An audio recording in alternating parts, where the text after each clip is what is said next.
Hello guys, welcome to our channel. This is Teja. So రీసెంట్గా Medipalli police స్టేషన్లో పిల్లల్ని అమ్మేస్తున్న doctor ఒకరు పట్టుబడ్డారు. సో ఈ విషయం నేను ఆల్రెడీ మన స్టూడియోలో డిస్కషన్ చేయడం జరిగింది ఒక వ్యక్తితో.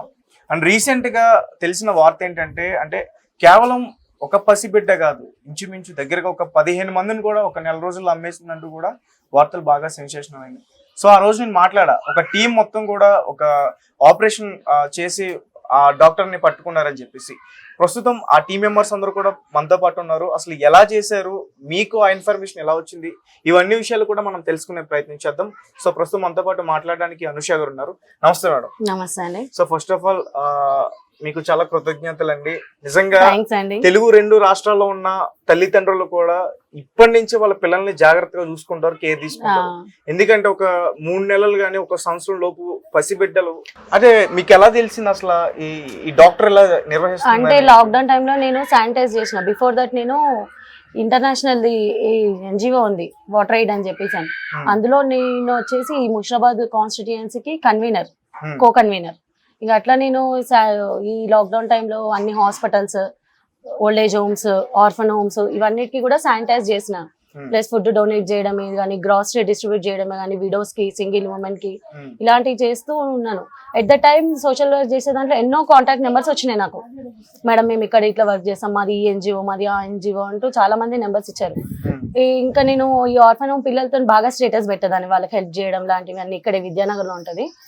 అవి పెడుతూ ఉంటే మాకు ఒక బాబుని అడాప్ట్ చేస్తారు, కావాలా లేదా ఇట్లా అందరు అడుగుతున్నారు, తెలిసిన వాళ్ళు తెలియని వాళ్ళు. ఇట్లా మాకైతే ఇట్లా ఇన్ఫర్మేషన్ ఉంది, ఒక దగ్గర పిల్లల్ని ఇస్తారు అని చెప్పేసి అంటే ఆమె నెంబర్ తీసుకున్నా, మాట్లాడినా. 6 months బ్యాక్ ఒకసారి తనతో మాట్లాడినా నేను. అంటే లైవ్ లో కలవలేదు కానీ మాట్లాడిన ఫోన్ డాక్టర్ తోటి. ఈ శోభరాణి గారు లేదు, ఇది చాలా పెద్ద ఉంటది, 4 lakhs 5 lakhs 6 lakhs కి తక్కువ ఉండదు. ఇంకా అప్పటికి ఏంటంటే నేను ఒక్కదానే, నాకు ఎవరు సపోర్ట్ లేరు. ఇప్పుడు నేను వెళ్ళినా నాకు ప్రొటెక్షన్ అనేది కూడా నాకు కావాలి.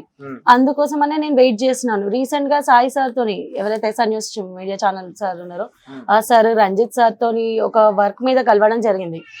జరిగినప్పుడు ఆ సార్ తోనే నేను డిస్కస్ చేసిన, సార్ ఇట్లా ఒక టీం ఉంది, బట్ నా ఒక్కదాని వల్ల నాకు అవుతుందో కాదో అని నేను ఆగిపోయినాను అని చెప్పేసి అంటే, సార్ లేదు మనం చేద్దాం, ఒకసారి ఆమె నెంబర్ ఫార్వర్డ్ చేయండి అంటే ఫస్ట్ కాన్ఫరెన్స్ కాల్ పెట్టి మాట్లాడించిన సార్ తో.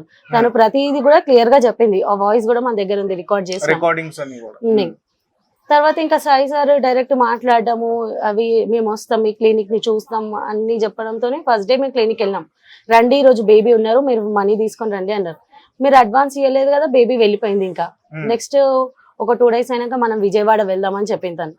మేము విజయవాడ వెళ్ళడానికి కూడా రెడీగా ఉన్నాం. అడ్వాన్స్ వేసారు సార్, 10,000 వేసిన తర్వాతకి సార్ ఇంకా కొంచెం నేను ఎక్కువైనా ఇస్తాను, విజయవాడ కాదు ఇక్కడ లోకల్లోనే చూసుకుందాం అంటే, సరే మరి మీరు ఒక 50K ఎక్కువ ఇవ్వండి, ఇక్కడికే తెప్పిస్తాను అని చెప్పింది. మీరు మార్నింగ్ 9 వరకు ఇక్కడ రావాలి, ఎందుకంటే మాకు ఈ మాట్లాడే టైంలో తనకు ఒక కాల్ వచ్చింది, ఇల్లీగల్ అబార్షన్ చేయాలని.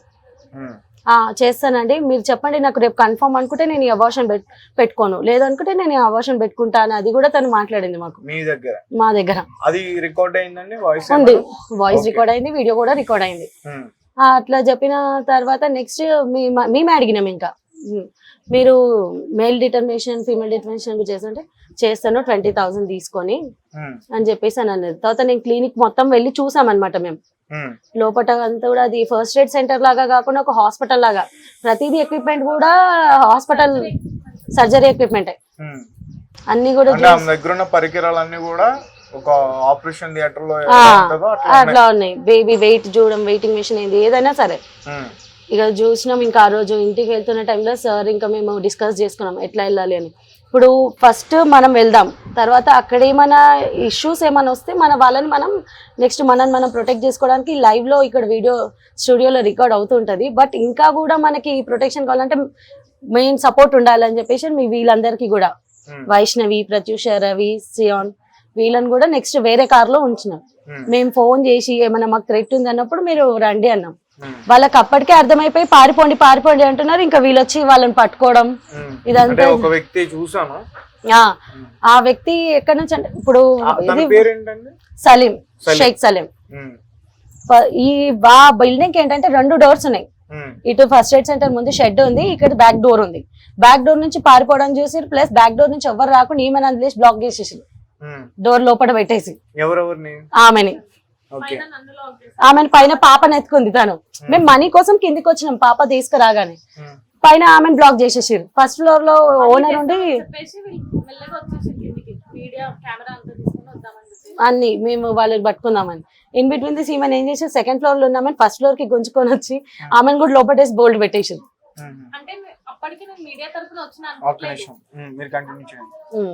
పెట్టేసారు.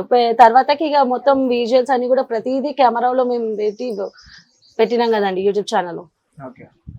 రైట్. అంటే ఆ ఒక్క బిడ్డ తర్వాత ఒక 15 మంది కూడా బయటపడ్డారు. మేము ఎక్స్పెక్ట్ చేయలేదు అది. మేము ఏమనుకున్నామంటే తల్లికి పిల్లని దగ్గర నుంచి తెస్తున్నారేమో, ఏదైనా విలేజెస్ లలో 4 ఆడపిల్లలు ఉంటే వాళ్ళకి ఫైనాన్షియల్ స్టేటస్ సరిగా లేక ఏమైనా సేల్ చేస్తారేమో ఇట్లా అని ఎక్స్పెక్ట్ చేసినాం మేము. బట్ ఇది ఇంత పెద్దగా రాకెట్ ఉంటుందని అసలు ఎక్స్పెక్ట్ చేయలేము మేము. ఇంకా ఇంత మందిని సేల్ చేసిందా అనేది మేము ఎట్లా, అసలు పిల్లలను తీసుకొస్తుందా లేకపోతే ఈమెనే డెలివరీ చేస్తుందా, అసలు అదంతా కూడా కొంచెం మిస్టరీ లాగానే ఉండే మాకు. పోలీస్ స్టేషన్ లో కంప్లైంట్ బయటకు వచ్చినా గానీ ఇంకా ఒక మిస్టరీ లానే ఉంది. అంటే ఆ బిడ్డ తల్లిదండ్రులు ఎవరు, ఎక్కడి నుంచి తీసుకొచ్చింది. అవును, అట్లా ఉండడంతో మాకు ఫస్ట్ నేను షాక్ అయినా, ఇది ఇంత ఉందా, ఈ స్టేటే కాకుండా అదర్ స్టేట్ వాళ్ళ దగ్గర నుంచి కూడా తెస్తున్నారు. కానీ మీరు ఇది జరిగి దాదాపు చాలా రోజులు అవుతుంది, ఎక్కడో కూడా బయటికి రాలంటే నా వరకు వచ్చింది, బయటికి ఎందుకు స్ప్రెడ్ అవ్వలేదు ఇది? యాక్చువల్లీ ఇది జరిగిన వెనస్డే రోజు జరిగింది, థర్స్డే రోజు న్యూస్ పేపర్ స్టేట్మెంట్ అన్నిట్లో వచ్చింది. మేము శిశు విహార్ వాళ్ళకి అప్పగించడం, ఫోటోగ్రాఫ్స్ అవన్నీ కూడా ఉన్నాయి. ఫ్రైడే రోజు నేను తిరుపతి వెళ్ళిన, సండే రోజు వచ్చిన. ఇంకా అట్లా కొంచెం నేను ఫోన్ స్విచ్ ఆఫ్ చేసిన దర్శనం టైంలో, అట్లా నాకు కొంచెం కుదరలేదు అనమాట ఇది కూడా మాట్లాడడానికి. ఇంటర్వ్యూస్ అడిగారు నన్ను. వాళ్ళు మిమ్మల్ని కొట్టే ప్రయత్నం చేశారు అంటే బంధించారు? కొట్టే ప్రయత్నం చేయలేదు, ఎందుకంటే వాళ్ళు ఎక్స్పెక్ట్ చేయలేదు, పారిపోయారు. ఫస్ట్ పాపని తీసుకొచ్చిన ఆల్టో కార్ ఏదైతుందో అక్కడ సిచ్యువేషన్ చూసి వెళ్ళిపోయినారు. ఇక్కడ స్టక్ అయిపోయింది ఎవరు, సలీమ, శోభ, స్వప్న అనే ఆవిడ. ఎందుకంటే తన క్లినిక్ లో కూర్చుంది డబ్బుల కోసం అని. కార్ చూసిన వాడు బయట నుంచి బయటకి ఇంకా ఎవరు ఉన్నా లేకుండా వాడు వెళ్ళిపోయిండు. వాళ్ళ స్టేటస్ ఏంటండి అసలు? వాళ్ళు ఏంటి అంటే ఇప్పుడు శోభరాని డాక్టర్, మిగతా వాళ్ళందరూ ఏం చేస్తారు? షేక్ సలీం నాకు ప్రొటెక్షన్ ఉండాలి కదా, నేను మీ ఎంబడి మీకు ఇంత డీల్ చేస్తున్నా, నా తరపు నుంచి ఇతను వస్తాడు అని చెప్పింది. కానీ తనకి ఆమెకి ఏం రిలేషన్ ఉందో తెలియదు, అసలు వాళ్ళు ఏమవుతారు అనేది కూడా తెలియదు. ఈ డాక్టర్ కి బ్యాక్గ్రౌండ్ ఉందా అంటే హస్బెండ్ గానీ పిల్లలు గానీ? పిల్లలైతే 2 ఉన్నారని చెప్పింది, ఒక బాబునైతే మేము పైన చూసినాం. ఓకే. సో మొత్తానికి ఇప్పుడు ఈ ఆపరేషన్ అయితే సక్సెస్ అయింది. అవునండి. చాలా మంది వరకు కూడా ఇప్పుడు అంటే ఆల్రెడీ అమ్మేసిన వాళ్ళని కూడా మళ్ళీ వెనక్కి తీసుకొచ్చారు అని చెప్పేసి విన్నాను. అవును. మరి ఆ పిల్లల పరిస్థితి ఏంటి? వాళ్ళందరినీ ఎక్కడికి తరలిస్తారు ఇప్పుడు శిశు విహార్కే అండి. అది మన యూసుఫ్ గూడలో శిశు విహార్ ఉంటది, అక్కడికే తరలిస్తారు. ఓకే. నెక్స్ట్ స్టెప్ ఏం తీసుకోబోతున్నారు? ఇక అది పోలీస్ వాళ్ళతో మనం అడగాలండి ఒకసారి. ఓకే. ఏమంటున్నారు పోలీసులు ఇప్పుడు వరకు? యాక్చువల్ గానైతే as per the rule legal గానైతే తల్లిదండ్రులకే పిల్లలు ఉండాలి బాధ్యత. అది ఆ తల్లి ఎలా ఉండని వాళ్ళ ఫైనాన్షియల్ స్టేటస్, ఒకవేళ వాళ్ళు ఆ ఫైనాన్షియల్ గా వెల్ సెటిల్ లేకున్నా గానీ ఏ శిశు విహార్కో ఇచ్చేయాల్సిందే, కానీ ఇట్లా ఇల్లీగల్ గా ఇచ్చేది లేదు. త్రూ గవర్నమెంట్ సెంట్రల్ నుంచే ఉంది శిశు విహార్ లో అడాప్షన్ అనేది, దాని ప్రకారం తీసుకోవాలి.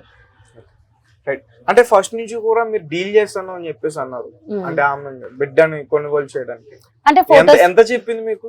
ఫస్ట్ మేల్ బేబీ వచ్చేసి 6 lakhs 6.5, ఫీమేల్ వచ్చి 4.5. ఇక బార్గింగ్ మేము అంత కాదు మీకు అది ఇది అని మాట్లాడిన మాటలలో తను 4 వరకు లాస్ట్ ఫీమేల్ ఇస్తామని చెప్పేసి చెప్పింది. అంటే ఈ పసిబిడ్డలే కాకుండా అమ్మాయిలు కూడా అమ్మేస్తుంది అనేది విన్నాను, అది అపోహ? ఇక అది మన దాకా రాలేదండి, అది మా వరకు రాలేదు. ఓకే. అంటే నా వరకు వచ్చింది ఇట్లా అమ్మాయిల బిజినెస్ కూడా చేస్తుంది ఆమె. ఇక అది మనకు తెలియదండి, ఐడియా లేదు దాని గురించి అయితే. సో అంటే మీరు పోలీసులకి ఫిర్యాదు చేసేటప్పుడు మరి మిగతా ఇన్ఫర్మేషన్ అంతా కూడా ఇచ్చారు, అంటే అబోర్షన్స్ కూడా చేస్తారు? అవును, ఇచ్చాం. ఎందుకంటే మా దగ్గర వీడియో ఉంది తను మాకు చెప్పడం నేను చేస్తాను అని చెప్పేసి అని. అది మేము ఫస్ట్ డే మేము వెళ్ళినప్పుడు తను ఇవి ఇన్ఫర్మేషన్ ఇచ్చింది. పాపని హ్యాండ్ ఓవర్ చేసుకునే టైంలో మాకు 1 hour టైం పట్టింది. ఆ 1 hour లో కూడా తనతో మాట్లాడుతున్నప్పుడు మీరు ఇట్లా అబార్షన్స్ కూడా చేస్తారంటే చేస్తాను, నేను ఇట్లా మెయిల్ డిటర్మినేషన్ కూడా చేస్తాను, ఏమైనా ఉంటే చెప్పండి. ఈవెన్ ఇంకా Aadhaar card, date of birth certificate ఇవి చేయడానికి కూడా అమౌంట్ కొంచెం ఖర్చు అవుతుంది, మేము అవి కూడా ఇస్తామని చెప్పింది. అంటే మీరు పట్టుకున్న బిడ్డ ఎంత వయసు ఉంటుంది? 60 days 2 months. మార్చ్ 8th రోజేమో అని చెప్పారు బర్త్, తన డేట్ ఆఫ్ బర్త్. మరి అంటే ఆ బిడ్డ కోసం ఎవరైనా వచ్చారా ఇప్పటి వరకు? చాలా రోజులైంది కదా. ఎవ్వరు రాలేదు. ఇది ఇంకా కేసు ఇక పిఎస్ లో దర్యాప్తు జరుగుతుంది కదా, అసలు వాళ్ళ మదర్ ఫాదర్ ఎవరు ఏంటి అనేది ఇంకా అది తెలియదు.